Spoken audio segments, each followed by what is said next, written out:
Hello everyone, I am नवीन कुमार और हमारे सामने अभी एक बड़ी न्यूज़ आ रही है कि मनप्पुरम फाइनेंस के अंदर में दो लगातार बड़े सर्किट लग चुके हैं। 10% का सुबह सुबह सर्किट लग गया और उसके बाद में फिर सर्किट खुला बिकॉज कंपनी का जो स्टॉक है वो एफ सेगमेंट में ट्रेड करता है। तो एफ सेगमेंट के अंदर में जो सर्किट होता है वो कुछ वक्त के लिए लगता है, बाकी वो उसी दिन खुल जाता है।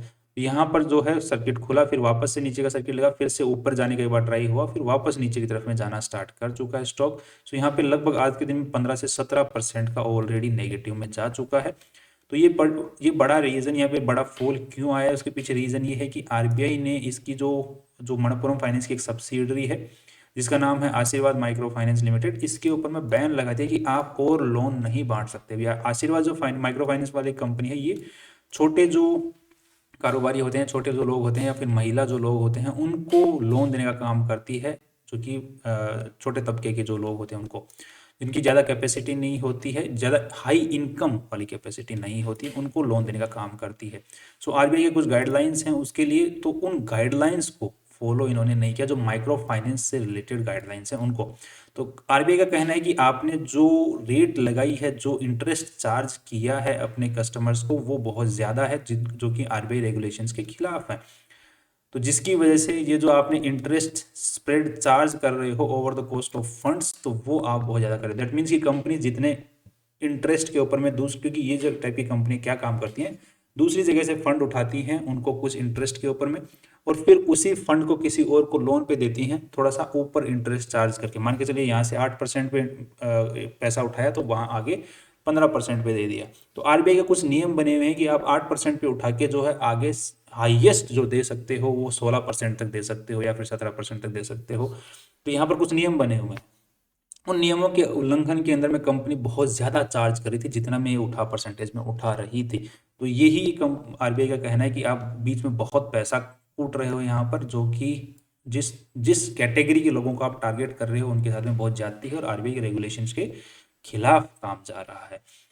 तो ये इन्होंने पूरा का पूरा बिजनेस को रोक दिया कि आप अब और लोन नहीं बांट सकते। सब्सिडरी के थ्रू जो भी आप माइक्रो फाइनेंस कैटेगरी के अंडर में बांट रहे थे वो नहीं बांट सकते, और आप पुराने जो लोन बांटे हैं उनको कैटर कर सकते हो, उनको रिकवर कर सकते हो जैसे भी वो उनका लोन का टाइमिंग पूरा होता है, तो बट नया नहीं बांट सकते। तो इसी के साथ में जो जो कंपनी है उसने जो जो स्टेप्स हैं वो लेना चालू कर दिया है, और बाद में जो भी आरबीआई ने एलिगेशंस लगाए हैं, जो भी यहाँ पर उनको सही करके और बाद में रिव्यू पिटीशन फाइल करने के बारे में यहाँ पे बोल रही है, और बाद में इसको जल्दी से जल्दी ठीक करने की बात भी बोल रही है। तो डिसीजन स्टेप्स लेना स्टार्ट कर चुकी है company, that is very quick, right. तो अब फ्यूचर, अब ये देख लेते हैं कि ये इसका कितना बड़ा इम्पैक्ट कंपनी को देखने को मिल सकता है। अब पॉइंट ये है कि आशीर्वाद माइक्रो फाइनेंस जो है वो मनप्पुरम फाइनेंस, जो ये मनप्पुरम फाइनेंस की सब्सिडरी है, तो होली ओन सब्सिडरी वैसे तो थोड़ी बहुत 97% के आसपास में शेयर होल्डिंग इसी के अंदर में है। अब यहाँ पे पॉइंट की बात ये है कि जितना प्रॉफिट ये कंपनी कमा रही है, राइट, मनप्पुरम फाइनेंस जितना भी प्रॉफिट कमा रही है उसका 25% जो प्रॉफिट है वो इसी आशीर्वाद माइक्रो फाइनेंस से ही आ रहा है। दैट मीन्स कि अभी तो 25% आ रहा है, दूसरा ये भी है कि ये डबल हो रही है। पिछले साल इन्होंने 220 करोड़ रुपए के आसपास में नेट प्रॉफिट कमाया था, इस साल 444 करोड़ रुपए के आसपास में कमाया 2024 के अंदर में। तो ये उम्मीद है कि अगले जो नेक्स्ट ईयर जो है ये कंपनी नेट प्रॉफिट जो है लगभग 800 करोड़ के आसपास में कमा लेगी, जो कि इस कंपनी का एक सिग्निफिकेंट पार्ट हो जाता है। मतलब नेट प्रॉफिट जितना भी कमा रही है उसका एक सिग्निफिकेंट पार्ट प्रॉफिट का यहीं से आ रहा है, और बहुत अच्छी ग्रोथ इस कंपनी को देखने को मिल रही है। तो आरबीआई का ध्यान इसीलिए गया है यहाँ पर कि इतना ज़्यादा नेट प्रॉफिट किस तरीके से कमाया जा रहा है, जबकि इसका काम तो छोटे लो इनकम जो कैटेगरी के लोग हैं उनको कैटर करने का काम है। तो वहाँ पर उन्होंने जब ध्यान दिया तो फिर ये बहुत ज़्यादा ही रूल्स को धज्जियाँ उड़ा रहे थे। तो ये बहुत बड़ा धक्का इस कंपनी को फ्यूचर में देखने को मिल सकता है। जो ये 2025 का है, तो अगर ये जल्दी से जल्दी ये जो स्टेप्स आरबीआई ने बताए हैं उनको अगर सही कर लेते हैं तो फिर रिव्यू पिटीशन फाइल करेंगे तो आरबीआई ये बैन हटा लेगी तो फिर कोई दिक्कत ज़्यादा देखने को नहीं मिलेगी। बट फिलहाल के लिए अगर आरबीआई यूजुअली इस टाइप का जब डिसीजन लेती है तो वापस जो बैन को लिफ्ट करने में बहुत वक्त ले लेती है। तो उस चीज़ का ध्यान देखते हुए मार्केट ने यहाँ पर जो है करेक्शन लिया है। अब दूसरी चीज़ ये है कि अब फ्यूचर के अंदर में अगर सिंगल इसको हटा भी दें, बाकी क्योंकि और भी सब्सिडरीज है मनप्पुरम फाइनेंस की, वहाँ से कुछ ज़्यादा खास यहाँ पे प्रॉफिट नहीं आ रहा है, बट इस वाले पर्टिकुलर आशीर्वाद माइक्रो फाइनेंस से ही कंपनी का मेन प्रॉफिट आ रहा है। दूसरा, कंपनी को एक धक्का और लग जाता है कि इन्होंने ऑलरेडी डीआरएचपी फाइल कर दी थी आशीर्वाद माइक्रो फाइनेंस की, जो कि आईपीओ से पैसे उठाने की, बट वो अब उस जो प्लान है उसके अंदर में भी एक बड़ा धक्का देखने को मिल सकता है कि नया आईपीओ जो कंपनी खोलना चाह रही थी आशीर्वाद माइक्रो फाइनेंस का, अलग से आईपीओ, अलग से कंपनी, अलग से लिस्ट करना चाह रहे थे, उसके अंदर में जो प्रॉब्लम्स फेस होनी पड़ सकती हैं। ये सीधी सी बात है, बिजनेस ही नहीं है तो फिर कौन सा आईपीओ। तो कंपनी चाह रही है कि फटाफट से इसका लिफ्ट किया जाए बैन, और इस बिजनेस को फटाफट चालू किया जाए। अब पॉइंट ये है कि ये एक अपॉर्चुनिटी है फॉल के अंदर में या फिर कुछ और है। देखो, इस टाइप का ही जो सिनेरियो पहले भी दूसरी कंपनियों के अंदर में हुआ है, आईएफएचएल के साथ में हुआ था, एंड तो उन्होंने भी कुछ थोड़ा वक्त लगाया बट वापस वो बैन हट गया।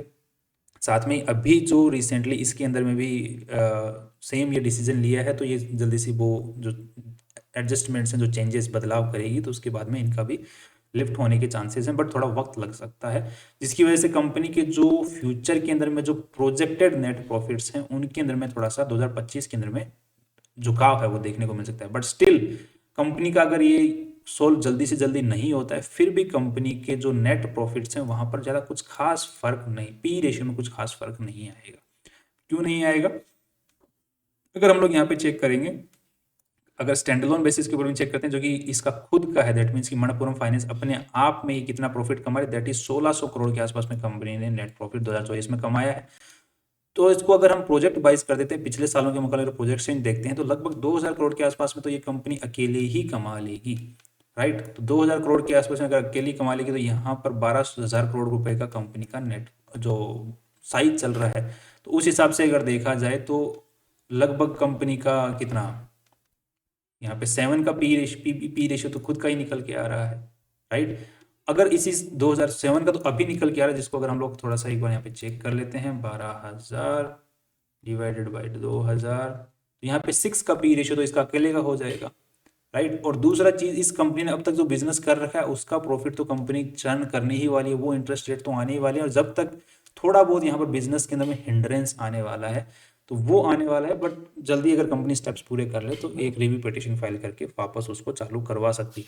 यहाँ पर ज़्यादा, जितना बड़ा फॉल कंपनी के अंदर में देखने को मिला है, उसके अकॉर्डिंग यहाँ पर अपॉर्चुनिटी थोड़ी थोड़ी मुझे लग रहा है बनती दिख रही है, थोड़ी थोड़ी अपॉर्चुनिटी बनती दिख रही है, बट मार्केट में एक बड़ा फॉल की उम्मीद है। बट स्टिल ये कंपनी बहुत अच्छा कमा रही है, और साथ में कंपनी डिविडेंड भी बहुत अच्छा दे रही है। डिविडेंड यील्ड देखो इसका 2.35% का। तो ये एक फॉल जो है, ये एक रेगुलेशन की वजह से, जिसको कंपनी अगर बदलाव कर लेगी तो वापस बदलाव चेंजेस आ सकते हैं। बट फिलहाल के लिए आपको थोड़ा सा और चेक करने की जरूरत है कि कंपनी किस टाइप से स्टेप्स ले रही है, क्या कर रही है, और अगर एक बार वापस उठाव आना चालू होता है कंपनी के स्टॉक के अंदर में, तो ही बाइंग करना का जो आप लोग डिसीजन ले सकते हैं। अभी क्या है कि सिर्फ गिरावट ही गिरावट आ रही है यहाँ पे। अगर यहाँ पर 15 मिनट का हम कैंडल को चार्ट को देखते हैं, तो यहाँ पे सिर्फ गिरावट ही गिरावट आ रही है। वापस से एक बार वो उठाव स्टार्ट होता है तो फिर आप एक बार स्टार्ट कर सकते हैं इसके अंदर में बाइंग करना। बट ध्यान रखिएगा कि अगर आप इस कंपनी में 50,000 रुपये लगाना चाहते हैं, तो शुरुआत के अंदर में सिर्फ 20,000 से स्टार्ट कीजिए।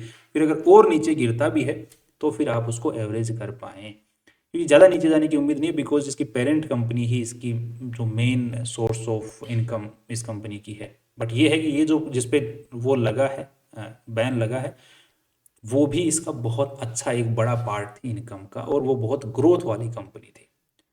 बट वो भी वापस आ जाएगी अगर ये चेंज कर देंगी, तो बदलाव कर लेंगे आरबीआई के अनुसार। That's all. बाकी आई होप कि आपको ये वीडियो पसंद आया होगा। See you tomorrow with new information.